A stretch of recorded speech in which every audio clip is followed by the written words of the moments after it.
মিঠু এখনো তার কবজায়। মিঠু গোপালদা একটু অপমান বেশি বেশি হয়ে গেছে। গেম বাড়ান। মিঠু চোদ্দ করে দিতে পারলো না। মিঠু ক্রসটা খুব একটা ভালো হয় নাই। সেখান থেকে বল দিয়ে এর সাথে হাত টাইম যেটা বলছিলাম দর্শক দানিয়েল তুমি যে খেলা খেলতেছো একেবারে রাজশাহীর সেই চোট ভাইয়ের মনে হচ্ছে যেন রাফায়েল টুডুর মতো খেলতেছে, একেবারে রাফায়েলের মতো। এই রাফায়েলকে তো দিনাজপুর থেকে হিরো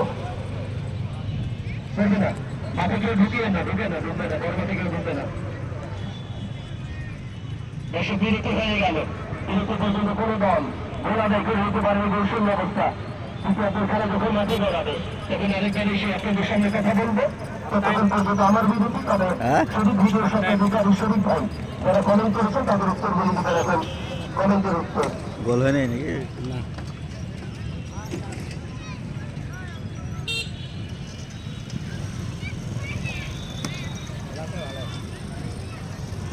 তারেকের টিম তারেক খেলা যায়।